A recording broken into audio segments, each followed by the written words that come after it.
আপনারা যারা গরু ছাড়ে তা বলবে হুজুর কথা বলার সঙ্গে সঙ্গে আপনারা তা করে যাবেন ইনশাআল্লাহ।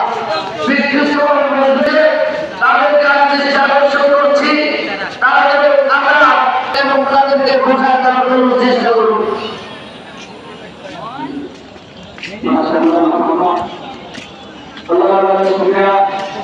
আমরা একটু তাকবীর করে আপনারা রাস্তায় আসেন, একটু প্রভু চলে আসেন। আল্লাহু আকবার, আল্লাহু আকবার, লা ইলাহা ইল্লাল্লাহ, আল্লাহু আকবার, আল্লাহু আকবার, ওয়া লিল্লাহিল হামদ।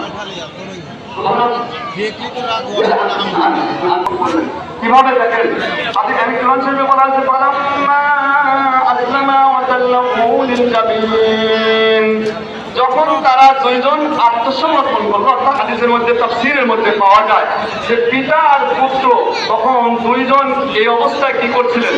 তো হযরত ইসমাঈল আলাইহিস সালাম তার পিতা হযরত ইব্রাহিম আলাইহিস সালামকে বললেন, আব্বাজান যেহেতু আল্লাহর হুকুম আমরা পালন করবো, একটা ইবাদত হবে, তা আপনি আমার দুই হাত আর দুই পাটা আমাকে জবাব করবেন, আমি হয়তো ছটফট করবো, হাত পা নড়াবো, ইবাদতের মধ্যে ত্রুটি হয়ে যাবে, রক্ত ছিটে আপনার গায়ে লেগে যাবে, দয়া করে আপনি আমার হাত এবং পাকে বেঁধে দিন।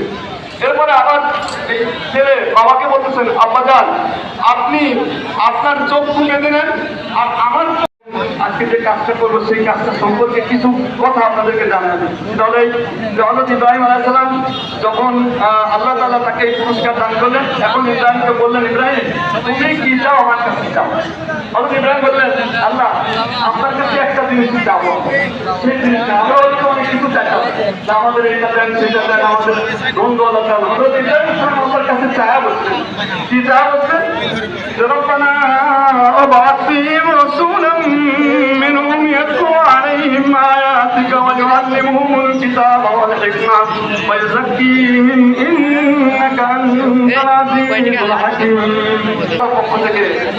তিনি ছায়া বলছেন, কি ছায়া বলছেন, আল্লাহ আমি আপনার কাছে একটা জিনিসই চাবো, যে এই চাওয়াটা আপনি আমার কবুল করেন। আল্লাহ বললেন, তোমার দোয়া আমি কবুল করলাম।